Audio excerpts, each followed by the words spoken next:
स्वरूप नगर में 21 साल का एक युवक जिसे एक गाड़ी कुचल देती है और उसके बाद वो गाड़ी मौके से फरार भी हो जाती है। पुलिस से यही मांग की थी कि हमें फुटेज दिखा दो और जिसने भी मेरे भाई को टक्कर मारी है, जिसने मेरे भाई के साथ ऐसा किया है, हमें उसको पकड़वा दो। आईओ का तभी फ्रॉम डे वन यही कहना है कि बस थी। मैंने कहा कि अगर बस थी इसका मतलब आपको पता है, इसका मतलब आप फुटेज देख चुके हो। मेरे बच्चे के लिए इंसाफ चाहिए मुझे।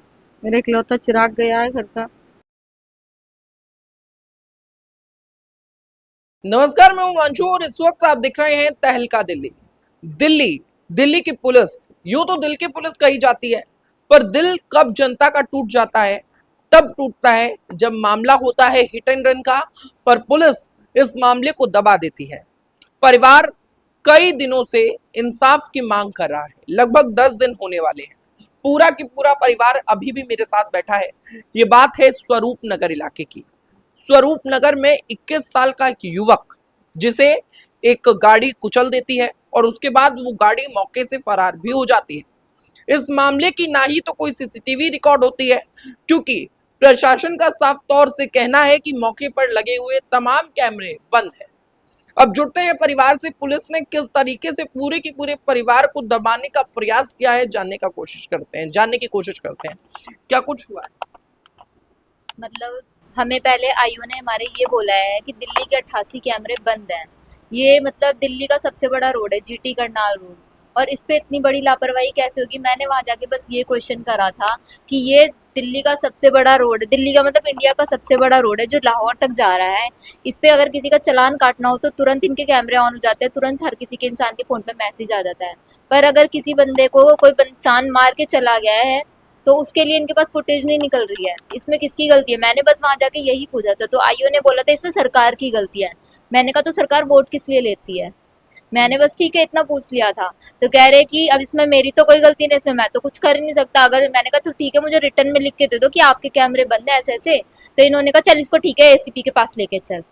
ठीक है, मुझे एसीपी सर के पास लेके गए। एसीपी सर ने मुझसे बहुत अच्छे से बिहेव किया। उन्होंने मुझसे बहुत प्यार से बात की कि बेटा हम पता लगाएंगे, हमको भी आपसे हमदर्दी है। और मैंने उन्हें जैसे बताया कि अभी 3 महीने पहले मेरे पापा की कैंसर से डेथ हुई थी। मेरा भाई घर में अकेला कमाने खाने वाला लड़का था जो हम तीनों माँ बहनों को संभाल के रख रहा था, और वही एक हमारे घर का एक लौता चिराग था जो बुझ चुका है बिल्कुल। हमारा घर का वंश एक तरह से खत्म हो गया है। जो मेरा भाई था वो हमारे घर में कमाई का जरिया भी था, हमारे घर में मतलब वही जॉब कर रहा था। हम दोनों बहनें घर में रहते थे, मम्मी भी घर में रहते थे। हमारी मम्मी का आप हाल देख ही सकते हो, हम उनका ध्यान रख रहे थे।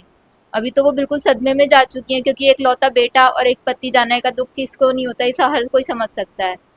पर हमने बस पुलिस से यही मांग की थी कि हमें फुटेज दिखा दो और जिसने भी मेरे भाई को टक्कर मारी है, जिसने मेरे भाई के साथ ऐसा किया है, हमें उसको पकड़वा दो ताकि हम उसको सजा दिलवा सके। मतलब उस व्यक्ति को पकड़ा ही नहीं गया अभी तक उस इंसान का कुछ पता नहीं चला है। अच्छा, कुछ पता चल पाया है कि आखिर कौन सा वो व्हीकल था जिससे ये एक्सीडेंट हुआ। आईओ का तभी फ्रॉम डे वन यही कहना है कि बस थी। मैंने कहा कि अगर बस थी इसका मतलब आपको पता है, इसका मतलब आप फुटेज देख चुके हो। तो मेरे आईओ का यूं कहना था कि तुझे किसने बताया कि बस थी। मेरे आईओ को ये कहना, मैंने कहा कि आपने बताया। तो कहता है कि मैंने ही बताया ना। तो मैंने इसलिए बताया क्योंकि मैंने वहाँ पे चाय का कोई स्टॉल लगाते होंगे उनसे पूछा था। तो मैंने उनसे पूछा था, मैंने जब बोला कि ठीक है, पर हमारे कोई आसपास के लोग जब चाय वाले के पास दोबारा पूछने गए कि आप यहाँ ऐसे एक्सीडेंट हुआ था, आपने बस का नंबर कुछ नोट किया या बस कैसे कलर की थी, तो उस टी स्टॉल वाले का ये कहना था कि यहाँ पे कोई एक्सीडेंट हुआ ही नहीं है और हमने कुछ नहीं देखा। मतलब उनकी स्टेटमेंट भी बदल गई। और पुलिस वाले ने कहा कि मैंने तो बस उससे पूछा था, चाय वाले से पूछा था। तो कहीं ना कहीं आपको लगता है कि पुलिस वाले की कथनी और करनी में अंतर है। हाँ, क्योंकि फ्रॉम डे 1 टू डे 5 उन्होंने कोई एक्शन नहीं लिया, वो बस हमें घुमा रहे थे। अब मुझे नहीं पता, वो उन्होंने मुझे मतलब बोला है कि हम फुटेज ढूंढ रहे हैं, हमने गाड़ी वाले का पता लगा लिया है, पर हमारे पास अभी तक ऐसे कोई लीगली इंफॉर्मेशन नहीं आई है, ना हमें पुलिस की तरफ से कोई कॉल आया है। हमें मतलब बस ठीक है अदर सोर्सेज से पता चला कि यूँ कह रहे हैं कि भी शायद पता चल गया है, शायद पता चल गया है, बट हमें पुलिस की तरफ से भी कॉल नहीं आई है। शायद पुलिस अपना काम कर रही होगी, पर हमें अभी तक नहीं लग रहा था कि वो कोई काम कर रही है। क्या एफआईआर रजिस्टर की गई? एफआईआर रजिस्टर फ्रॉम डे 1 ही हो गई थी, बट उसमें बहुत मामूली धाराएं लगाई गई थी जो सिर्फ एक्सीडेंट केस की थी, उसमें हिट एंड रन ऐड ही नहीं थी। उसके बाद क्या आपने बातचीत करने की कोशिश की ये धारा या ऐड हाँ, हमारे लॉयर ने उनसे बोला कि आपने इसमें हिट एंड रन तो ऐड ही नहीं करी है। और मैंने मतलब भलसवा थाने में जाके चंद्रपाल सर से पूछा था कि आपने इसमें कौन सी धाराएं लगाई हैं, आप मुझे बताओ। तो उन्होंने कहा तू ही बता देना इसमें कौन सी धाराएं लगाऊं। तो मैंने कहा सर अगर मुझे लॉज की इतनी नॉलेज होती, मैंने ये अपनी बात वीडियो में भी बोली है कि मेरे को लॉज की इतनी नॉलेज होती तो मैं अपने भाई का केस खुद ही लड़ रही होती, तो आपसे ना पूछती। तो कह रहे तो तू ही बता दे कौन सी लॉ इसमें मैंने इसमें हिट एंड रन की तो आपने लगाई ही नहीं है। तो उन्होंने बोला कि वो हम देख लेंगे। और पर जब हमारे लॉयर ने उनसे कॉल पे बात की तब उन्होंने कहा कि ठीक है अब मैं ऐड कर दूंगा, मतलब वो बाद में ऐड करेंगे।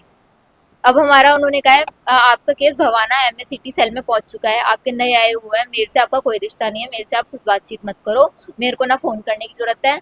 अब जो भी आपको बात करनी है आप अपने नए आयो से बात करो। उन्होंने हमें एक नए आयो का नंबर दिया संतलाल जी सर का, हमने उन्हें कॉल किया पर वो कहते हैं कि मेरे पास ये केस आया ही नहीं है। हमें 2 दिन बाद पता चलता है हमारे नए आयो हंसराज सर है। जब हमने कल उनसे कांटेक्ट किया वो कहते हैं मैं केस पढ़ूंगा फिर आपको बताऊंगा। हमें अभी तक यही इन्फॉर्मेशन मिली है, इससे ज्यादा हमें कोई क्या इन्फॉर्मेशन। नाम था आपके भाई? मेरे भाई का नाम कुणाल था, वो हम दोनों बहनों से छोटा था, हम 3 भाई बहन थे सिर्फ। 21 सोचिए साल का था। कुणाल नाम का एक शख्स जो कि एक बाइक से जीटी करनाल रोड से निकल रहा होता है, उसी वक्त कोई व्हीकल उसे ठोक देता है, मौके पर व्यक्ति गिर जाता है, उसे गंभीर चोटें लगती है और मौके पर उस व्यक्ति की मौत भी हो जाती है।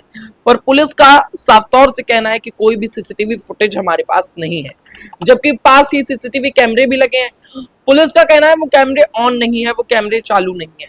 क्या कुछ कहना चाहेंगी कुणाल की मां?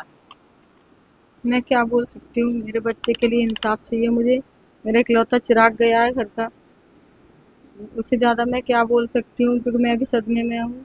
3 महीने पहले मेरे पति की एक्सपायर हुए हैं और 3 महीने पे ही मेरा बेटा चला गया। मेरा इकलौता बेटा था और ये दिल्ली में इतनी लापरवाही नहीं होनी चाहिए जितनी लापरवाही चल रही है। हम दिल्ली के रहने वाले हैं तो हमारे लिए सब पुलिस का कैसा व्यवहार है जब आप जाती हैं? मैं तो नहीं गई हूँ, मेरी बेटी जाती है, मैं नहीं जाती। पुलिस कभी मिलने भी नहीं आई घर पे? नहीं, कभी बिल्कुल नहीं? बिल्कुल नहीं। पुलिस कोऑपरेट कर रही है क्या आपको? पहले तो उन्होंने बिल्कुल कोऑपरेट नहीं करा पर अब शायद कर रहे हैं, क्योंकि उन्होंने मुझे ऑन स्पॉट लोकेशन भी बुलाया था, तो वहाँ DCP ACP and IO and other officers भी आए थे। तो मुझे अब लग रहा है कि शायद वो काम कर रहे हैं। पर मतलब मामला जब मीडिया में उठा है उसके बाद की हाँ जी हाँ जी हाँ जी, उससे पहले उनका कोई काम नहीं हो रहा था। और इवन तब तक तो एसीपी सर ने फाइल भी नहीं पड़ी थी हमारी। क्या कुछ कहीं किया था? हमें इंसाफ चाहिए, हमारे घर का चिराग गया है, हमें इंसाफ चाहिए हमारी बेटियों के लिए। तो देखिए पूरा की पूरा परिवार जो है वो इंसाफ की मांग कर रहा है। अब ये देखना होगा कि दिल्ली पुलिस कब तक इंसाफ करती है, कब तक ऐसे ही दिल्ली के अंदर अन्याय बढ़ता रहेगा। और दिल्ली हाईटेक व्यवस्था की नगरी कही जाती है, देश की राजधानी कही जाती है। अगर राजधानी में ही कैमरे नहीं चलते हैं तो आप सोचिए पूरे के पूरे देश का क्या ही हाल होगा। इस वीडियो को आप शेयर करें ताकि परिवार की मदद हो पाए। फिलहाल के लिए इस वीडियो में बस इतना ही। देखते रहें तहलका दिल्ली। बहुत बहुत